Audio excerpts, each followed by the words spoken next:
আজ আমি আপনাদেরকে 3টি প্রশ্ন করব। তাহলে প্রথম প্রশ্ন, এমন কে আছে যার ওপর আপনি অনর্গল প্রহার করার পরেও সে হাসে আর আপনাদেরকে আনন্দ দেয়? আপনাদের উত্তর হবে ভূমি বা বৃক্ষ।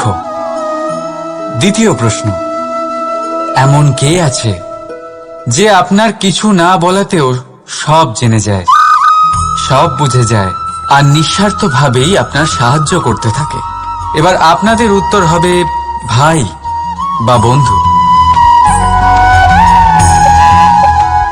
আর তৃতীয় প্রশ্ন, এমন কোন ভগবান আছেন যিনি নিজে বিষ পান করে আপনাকে জীবনের অমৃত প্রদান করেন? আপনি হয়তো উত্তর দেবেন মহাদেব।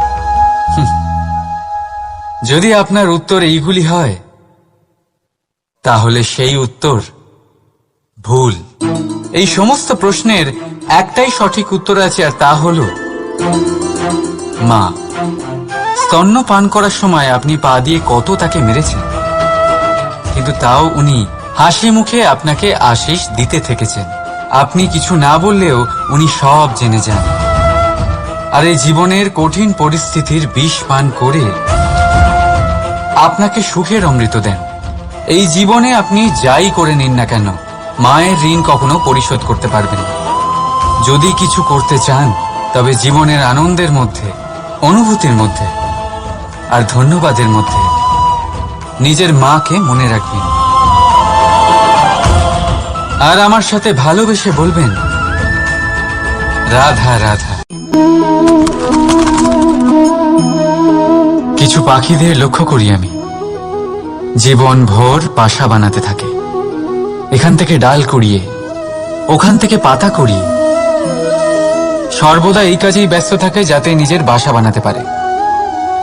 আর এই কাজে এত মগ্ন থাকে যে নিজেদের ডানার অস্তিত্বের বিষয় সম্পূর্ণভাবে ভুলে যায়। ভুলে যায় যে তাদের কাছে এক বিশাল আকাশও আছে ওড়ার জন্য। আর কোথাও এই জীবন বাসা বানাতে বানাতে ভস্ম হয়ে যায়। আমাদের মানুষের সাথেও এমনই হয়।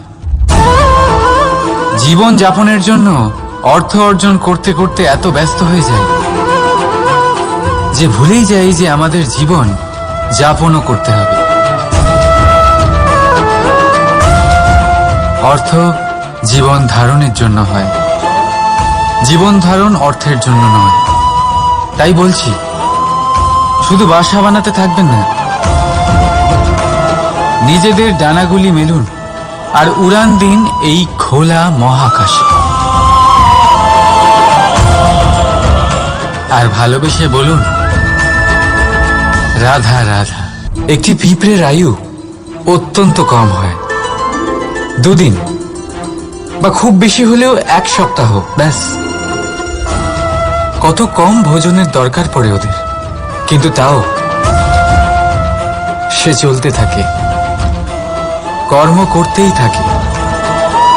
আগামী প্রজন্মের স্বাচ্ছন্দ্যের জন্য কখনো থেমো না, কর্ম করে যাও, চলতেই থাকো।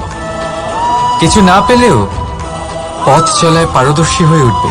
লক্ষ্যে না পৌঁছলেও একজন ভালো যাত্রী হতে পারবে। তাই ভালোবেসে বলো রাধা রাধা। মানুষ সর্বদা ফলাফলের কথা ভাবেন, যে আমি যা করতে চলেছি তার ফল কি হবে, তার পরিণাম কি হবে। কিন্তু এর চিন্তা কেন?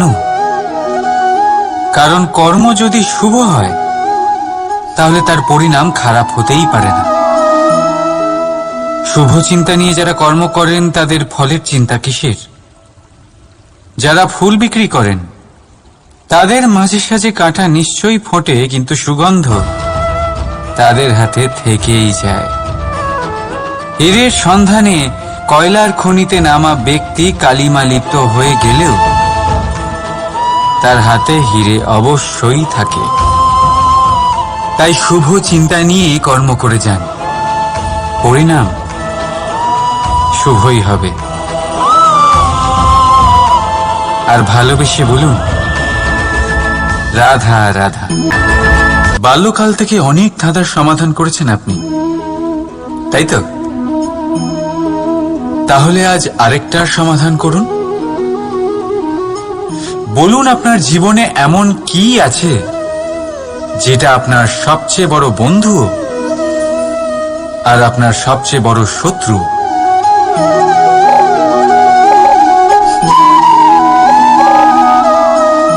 বুঝদারের জন্য ইশারাই যথেষ্ট। ঠিক ধরেছেন আপনি।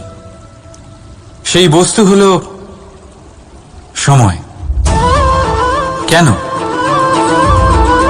কেন সময় আপনার সবচেয়ে বড় বন্ধু আর সময়ই আপনার সবচেয়ে বড় শত্রু? উত্তর হলো সময়ের সম্মান। সময় এই সংসারকে দেখাবে আপনার বাস্তবিক রূপ, কিন্তু খারাপ সময় আপনাকে দেখাবে এই সংসারের বাস্তবিক রূপ। তাই ভালোবেসে বলুন, রাধা রাধা। জীব জন্মগ্রহণ করে আর তার সাথেই সজাগ হয়ে ওঠে তার স্মৃতি। স্মৃতি বড়ই শক্তিশালী, তা থেকে হয় বিচিত্র অনুভূতি। সব সময় আপনার সাথে থাকে। আপনার সাথে যা যা ঘটে সেটা কোথাও না কোথাও কোনো এক স্থানে সঞ্চিত থাকে। কিন্তু কখনো কখনো আমরা ভুলে যাই যে এই স্মৃতি আমাদেরই। তাই এর মধ্যে আমরা কি রাখবো আর কি মুছে দেব তা আমাদের ওপরই নির্ভরশীল। এই জীবনে আমাদের কি মনে রাখা উচিত? সুখ, আনন্দের মুহূর্ত, সেই মুহূর্ত যেখানে আমরা উপকৃত, আমাদের ওপর নির্ভর করে। এই জীবনে সবকিছু ভুলে যান, কিন্তু এই কথা অবশ্যই মনে রাখবেন, যে কথা ভোলার তা মনে থাকে তাই বিবাদ বাঁধে। তাই ভালোবেসে বলুন, রাধা রাধা। কখনো বটবৃক্ষ দেখেছেন? কি বিশালাকায় হয়। কখনো কখনো ভয় করে যে এই ভারী ডালগুলির ভার এই বৃক্ষ বহন করতে পারবে তো। ভয় করে এই বৃক্ষ ভেঙে না পড়ে যায়। কিন্তু না, সময়ের সাথে সাথে শাখা থেকে নির্গত এই প্রশাখাগুলি মাটির দিকে এগোতে থাকে, আর তারপর নিজেরাই শিকড় হয়ে এই বৃক্ষের ভার বহন করে। ঠিক একই রকম ভাবে যারা পরোপকার করেন, সৎ কর্ম করেন, তাদের নিজের কথা চিন্তা করার কোনো প্রয়োজন নেই, কারণ তাদের কর্ম ঢাল হয়ে তাদের রক্ষা করে। এই জন্য জীবনে অবলম্বন নয়, কর্মের চিন্তা করুন। রাধা রাধা। এই প্রকৃতি সকল জীবের সৃষ্টি করেছে, ক্ষুধার প্রবৃত্তির জন্য সকলকে উদর দিয়েছে, আর ব্যবস্থাও করেছে যাতে সকলে পরিশ্রম করে ক্ষুধা নিবারণ করতে পারে, তাই না? আর সংসারের সকল জীবের মধ্যে মানুষই সেই প্রাণী যারা ধন ও মুদ্রার আবিষ্কার করেছে, ধন অর্জন করতে শিখেছে। তবে আশ্চর্যের বিষয় হলো এই যে সেই মানুষই কখনো নিজের পেট ভরাতে পারে না। কেন? এর কারণ হলো লোভ। এই সংসারে যে কোনো প্রাণী, তা সে শাকাহারী হোক বা মাংসাশী, সেইটুকুই স্বীকার করে যাতে সে বাঁচতে পারে। রাধা রাধা। আমাদের জীবনে শিক্ষকের অবদান অনস্বীকার্য।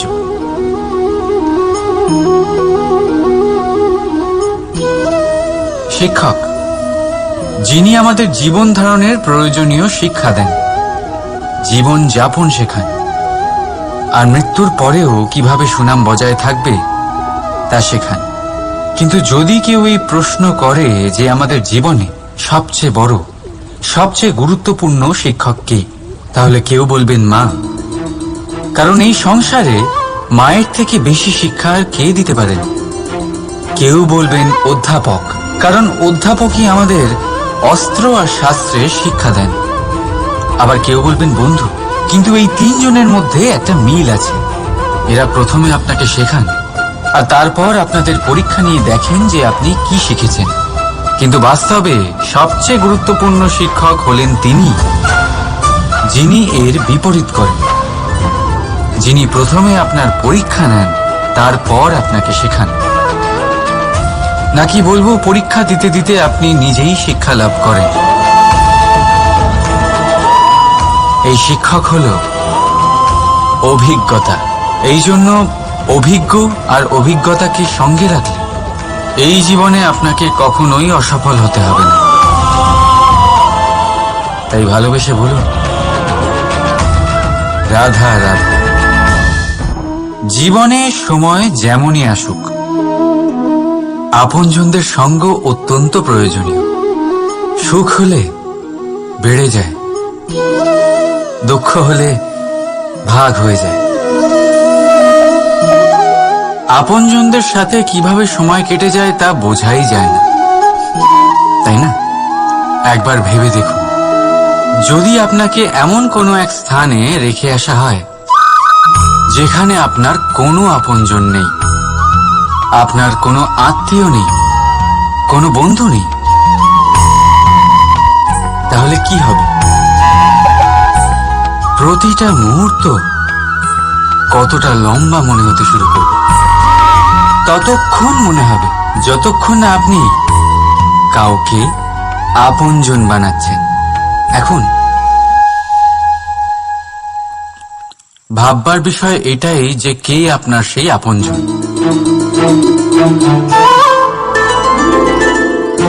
সেই আত্মীয় যার সাথে আপনার রক্তের বন্ধন।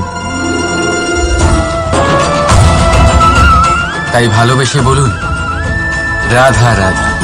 মানুষের শরীরের বিভিন্ন অঙ্গ দ্বারা ভিন্ন ভিন্ন প্রকারের কাজ করা হয়, আর সেই জন্য মানুষ নিজের শরীরের যত্ন করে, তার খেয়াল রাখে, নিজের শরীরকে সুস্থ রাখে, স্বচ্ছ রাখে, বস্ত্র পরিধান করে, আর কোথাও আঘাত লাগলে ক্ষতস্থান ঢেকে ফেলে। মানুষের শরীরে এমন একটি অঙ্গ আছে যা চোখে দেখা যায় না, যা অদৃশ্য থাকে, কিন্তু সেইটা দিয়ে মানুষের বিষয়ে অনেক কিছু জানা যায়। এবং মানুষের শরীরের সেই অঙ্গের নাম হল বাণী, আপনার ভাষা। আপনি যেভাবে কথা বলেন, যার সাথে কথা বলেন, আপনি যেভাবে শব্দ চয়ন করেন, তার দ্বারা আপনার বিষয়ে অনেক কিছু বোঝা যায়, আপনার ব্যক্তিত্বের বিষয়ে অনেক কিছু বোঝা যায়। সেই জন্য সবসময় কিছু বলার আগে একটু ভেবে নিন, নিজের কথার ওপর একটু নিয়ন্ত্রণ রাখুন। আমার কথা শুনুন, এই হৃদয়কে শুদ্ধ করে তুলুন। যদি এই হৃদয় শুদ্ধ থাকে, তাহলে সর্বদা মধুর বাণী নির্গত হবে, যা সবাইকে প্রফুল্ল করে তুলবে, আর তখন এই মন প্রসন্ন হয়ে বলবে, রাধা রাধা। ধন, সম্পদ, ঐশ্বর্য, মানুষ হয় নিজের সৌভাগ্যের দ্বারা এগুলো লাভ করে থাকেন বা কর্মের দ্বারা। সৌভাগ্য আসলে কি?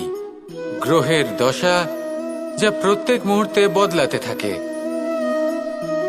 কর্মের মাধ্যমে যখন আপনি ধন অর্জন করেন, তখন সেই ধন আপনার আগামী প্রজন্ম লাভ করে। সেটা হয় সে ভোগ করে বা তার জন্য তার ভোগান্তি হয়। আর এটা নির্ভর করছে আপনার কর্মের ওপরে।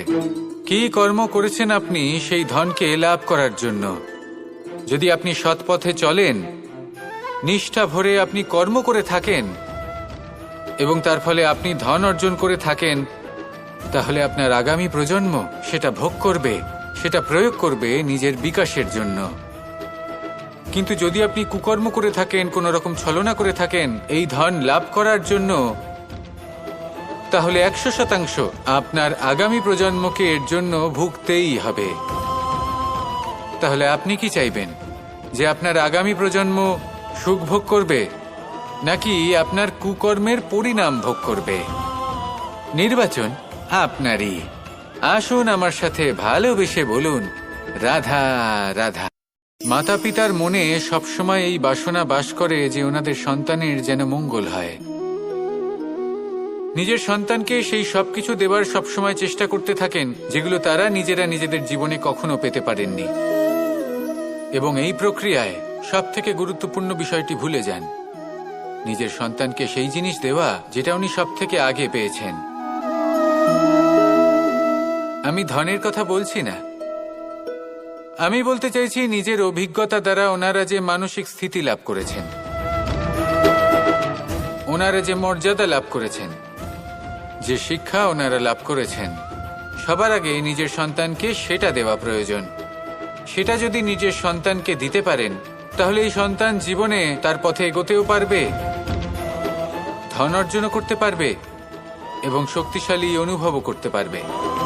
সেই জন্য সন্তানকে সবার আগে সেটা দান করুন যেটা সব থেকে বেশি মূল্যবান। সেটা দিন যেটা আপনি সবার আগে লাভ করেছেন। আসুন আমার সাথে ভালোবেসে বলুন, রাধা রাধা। কখনো কখনো আমরা খুব ব্যথিত হয়ে পড়ি।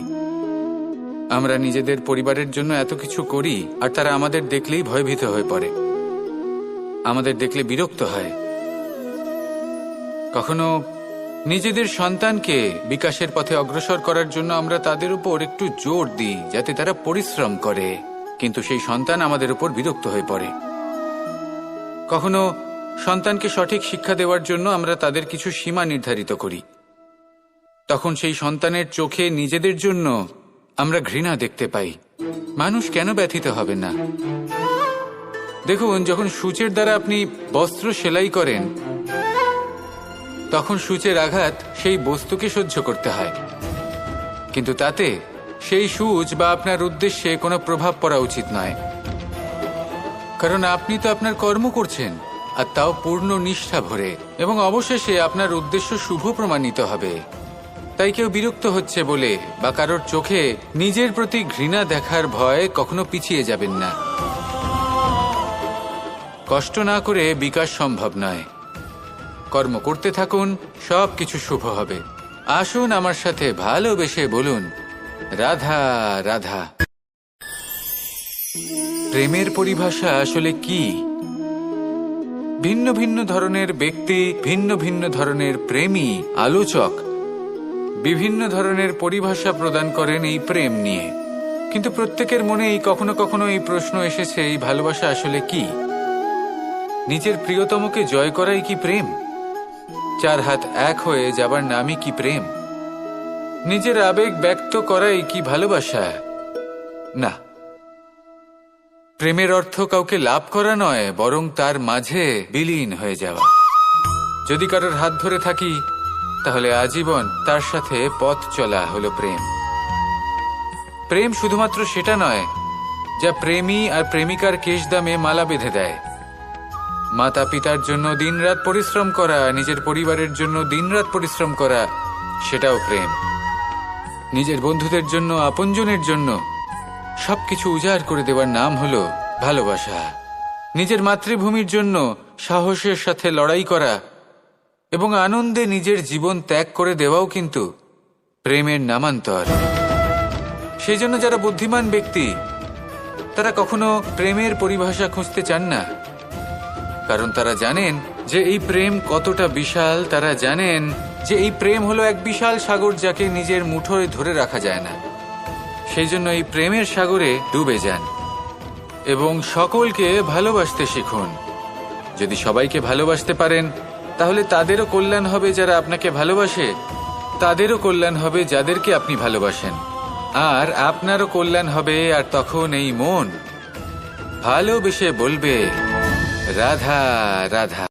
কখনো এই প্রশ্ন আসতে পারে যে ইমারত কেন নির্মাণ করা হয়, কেন উৎসব পালন করা হয়, কেন মানুষ নিজেদের জন্মদিন পালন করেন, কেন দোল, বিজয়া দশমী, রাখি, দীপাবলির মতো উৎসব পালন করা হয়? যদি এগুলো পালন না করা হয় তাতে কি যায় আসে? যদি এই দোল উৎসব পালন না করা হয়, তাহলে কি এই সংসার ভুলে যাবে যে নারায়ণের প্রতি ভক্তির কারণে ভক্ত প্রহ্লাদকে অগ্নি স্পর্শও করতে পারেনি? যদি বিজয়া দশমী পালন না করা হয়, তাহলে কি এই সংসার ভুলে যাবে যে এই দিনে শ্রীরাম রাবণকে বধ করেছিলেন? যদি আমরা দীপাবলির এই উৎসব পালন না করি, তাহলে কি এই সংসার এটা ভুলে যাবে যে অযোধ্যাতে অমাবস্যার এমন এক রাত এসেছিল যে রাত্রে অযোধ্যা পূর্ণিমার থেকে বেশি উজ্জ্বল হয়ে উঠেছিল? যদি এই রাখি উৎসব পালন না করা হয় তাহলে কি এই সংসারের ভাই এবং বোনেরা একে অপরের প্রতি ভালোবাসা কি সেটা ভুলে যাবেন? বিষয়টা ভুলে যাওয়ার নয়, বিষয়টা হলো মনে রাখার। যখন জীবনে আমরা কোনো একটা স্থানে পৌঁছই, উপলব্ধিগুলোর উৎসব পালন করি, যাতে সেই মুহূর্তে আমরা সকলের মধ্যে আনন্দ ছড়াই এবং মানুষ সেই মুহূর্তটা মনে রাখেন। এই স্মৃতিগুলোই মানুষের মধ্যে বিশ্বাসের জন্ম দেয়। এই বিশ্বাস যে আগামী যেদিন আসছে তাতে আরো আনন্দের সম্ভাবনা রয়েছে। ভালোবাসার এই উৎসব, ভালোবাসার এই পার্বণ, এটা মানুষের মনে বিশ্বাসের জন্ম দেয় যে প্রত্যেক যুগে কেউ না কেউ এসেছে এবং পরবর্তীতেও আসবে। তাহলে আসুন আমরা ডুবে যাই আমার লীলার এই প্রেম যাত্রায় এবং ভালোবাসার এমন একটা উৎসব পালন করা যাক যা এই সংসার যুগ যুগ পর্যন্ত মনে রাখবে। তাহলে আসুন আর আমার সাথে ভালোবেসে বলুন, রাধা রাধা। সমুদ্র মন্থনের সময় দুই ধরনের রত্ন লাভ করা হয়েছিল। প্রথম হলাহল, যার প্রভাব থেকে এই সমস্ত সংসারের জীবের প্রাণ বাঁচানোর জন্য মহাদেব তাকে নিজের কণ্ঠে ধারণ করে নিয়েছিলেন। আর দ্বিতীয় অমৃত, যেটা কিঞ্চিত পরিমাণ মাত্রায় পাওয়া গেছিল। কখনো কখনো জীবনে এমন কোনো বস্তু যা আপনি প্রয়োজনের থেকেও অনেক বেশি মাত্রায় ভোগের জন্য লাভ করে থাকেন, তা আপনার জন্য বিষ প্রমাণিত হতে পারে। যেমন জল, প্রয়োজনের থেকে অনেক বেশি মাত্রায় যদি এই জল আসে তাহলে আপনার প্রাণ কাটতে পারে। কিন্তু পরিশ্রমের পরে এক পাত্র শীতল জল দ্বারা আপনি যদি স্নান করে নেন তাহলে তা আপনার শরীরের জন্য অমৃত হবে। পরিশ্রম করার পরে যদি আপনার শরীর এক পাত্র খাবার লাভ করে তাহলে তা আপনার শরীরের জন্য অমৃত। কিন্তু যদি কোনো পরিশ্রম না করেই আপনি দিনরাত শুধুই খাবার গ্রহণ করতে থাকেন তাহলে আপনার কাছে তা বিষ সমান। বিষ এবং অমৃত গ্রহণ করাটা আপনার উপরে নির্ভর করছে। কোনো বস্তু আপনার পক্ষে বিষও হতে পারে, আবার অমৃতও হতে পারে। নির্ভর করছে যে আপনি সেটা কিভাবে ব্যবহার করছেন, কতটা মাত্রায় ব্যবহার করছেন। আসুন আমার সাথে ভালোবেসে বলুন, রাধা রাধা। প্রেম আড়াই অক্ষর, মাত্র আড়াই অক্ষরের এই শব্দ প্রেম, এর মধ্যে ত্রিলোকের এবং সমগ্র ব্রহ্মাণ্ডের বীজ নিহিত আছে। এমন কি আছে যা এই প্রেম করতে পারে না? যেখানে শক্তি এবং বিদ্যা প্রয়োগ করে আপনি কিছুই করতে পারবেন না, সেটাও প্রেম দ্বারা অর্জন করা সম্ভব। প্রেম চাইলে পাথরেও ফুল ফোটাতে পারে। প্রেম চাইলে ন্যাড়া পাহাড়ের বুক চিরে নদীপথ তৈরি করতে পারে। চাইলে নিরক্ষর ব্যক্তিকে সংসারের শ্রেষ্ঠ জ্ঞানী করে তুলতে পারে। শুধুমাত্র এই প্রেমের জন্য সবার দুষ্টু কানাই ঘনশ্যাম হয়ে উঠেছিল।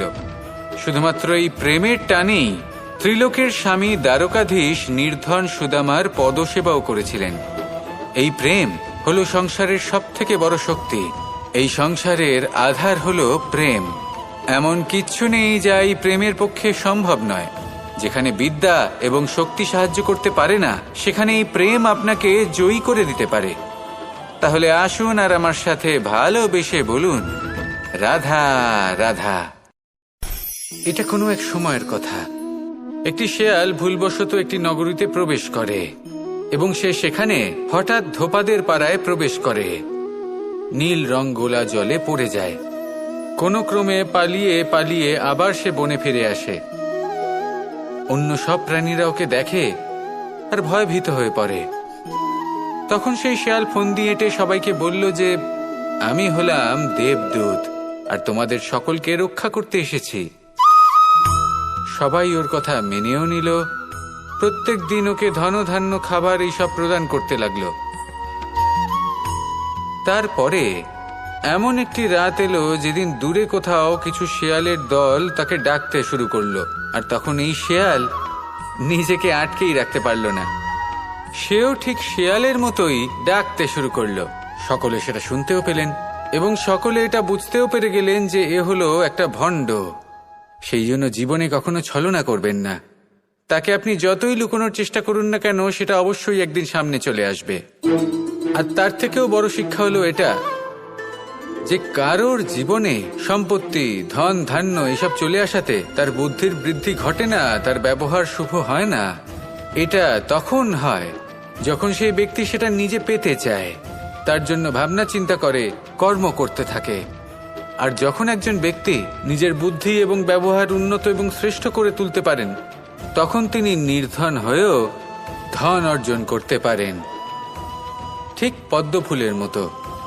একটি পদ্ম ফুল কিন্তু জন্ম নেয় পাকের মধ্যে, তারপরেও এই পদ্ম ফুল দেবতাদের প্রসাধনের অঙ্গ হয়ে ওঠে। আসুন আর আমার সাথে ভালোবেসে বলুন, রাধা রাধা। জীবনে অনেক সময় আমরা এটা দেখে থাকি যে আগামী প্রজন্ম সেই কাজটি করে যেটা তার পূর্ববর্তী প্রজন্ম করে গেছেন। একটা উদাহরণ দিই তাহলে দেখুন, একদিকে আছে মাতা পিতা যারা আজীবন সংঘর্ষ করেছেন ধন অর্জন করার জন্য। তারপর তারই সন্তান তার সাথেই লড়াই করে তার থেকে সমস্ত সম্পত্তি ছিনিয়ে নিল। তারপরে যত সময় অতিবাহিত হয়, সেই সন্তানের সাথেও সেই একই ক্রিয়া ঘটতে থাকে। তার সন্তান তার সমস্ত সম্পত্তি ছিনিয়ে নেয়। তাহলে এমন কি সঞ্চয় করবেন যা পরবর্তী প্রজন্মকে দিয়ে যেতে পারেন, সেই বিষয়ে ভাবুন। ভেবে দেখুন, এই যে ধন সঞ্চয় আপনি করছেন, এর আসলে লাভ কি?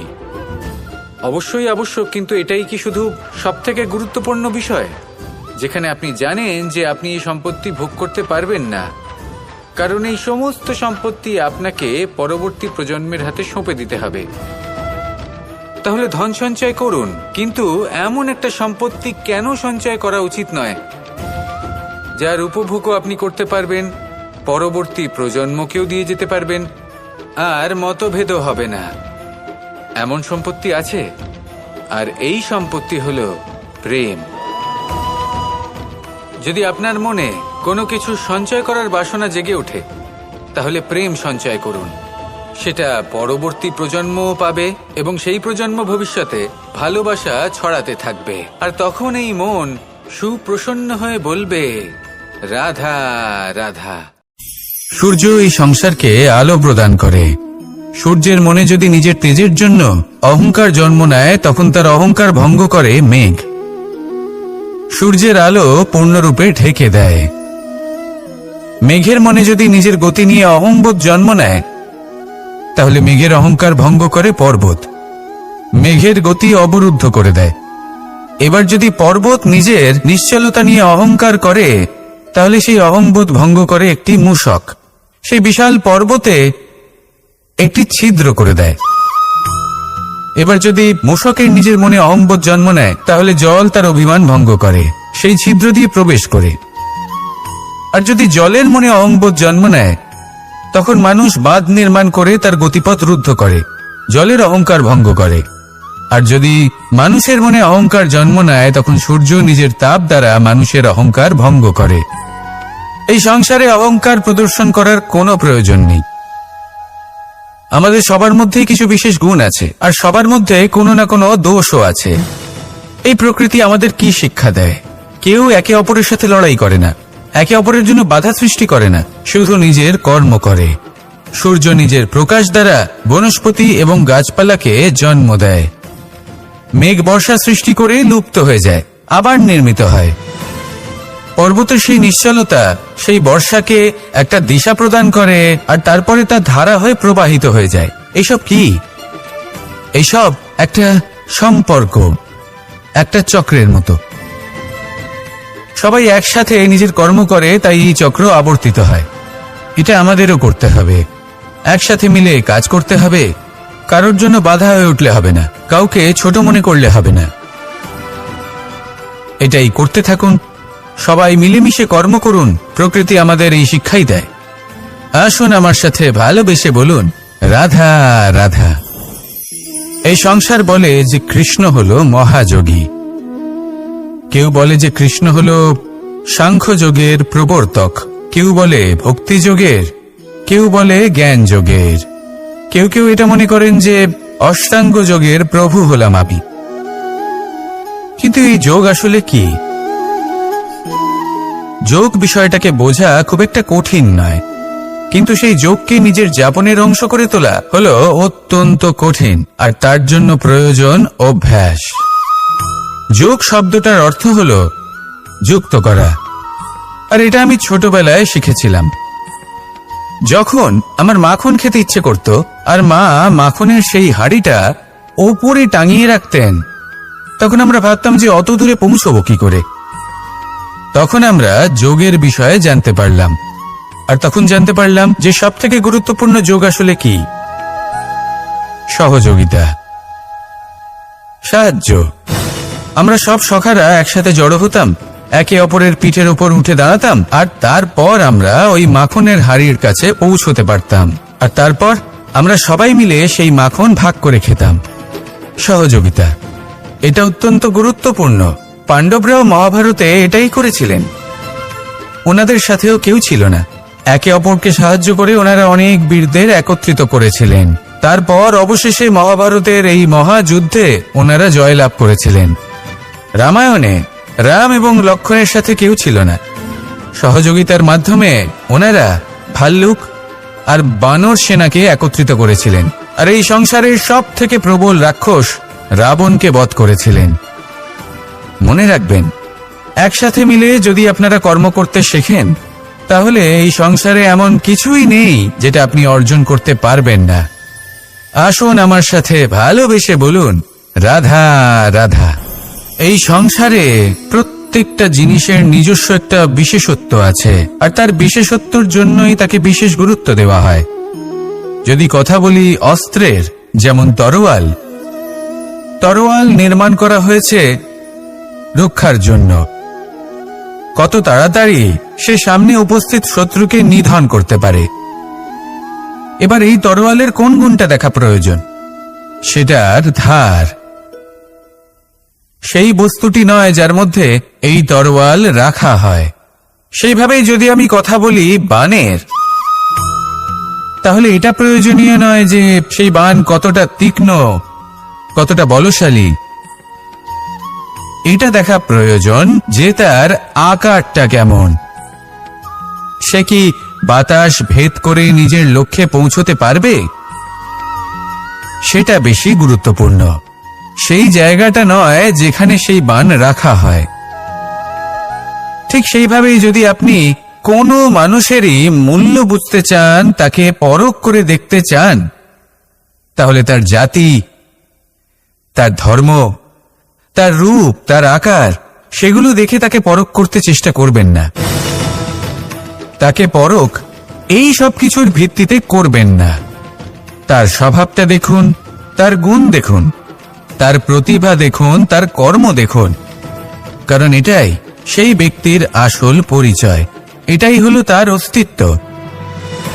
যখনই আপনি কোনো নর্তককে শ্রেষ্ঠ নৃত্য প্রদর্শন করতে দেখেন, তখন আপনি কিন্তু এটা ভাবেন না যে সে কোথা থেকে এসেছে, সে কি খায়, ওর বন্ধু বান্ধব কারা। আপনি তার নৃত্য দেখেন, ওর শিল্প দেখেন, সেটারই প্রশংসা করেন, সেটাকেই সম্মান করেন। সেইভাবে এই সংসারে সকলকে সম্মান করুন, আর এই সম্মানের আধার হওয়া উচিত তার গুণ, তার স্বভাব, তার কর্ম, তার রূপ আর তার বেশভূষা নয়।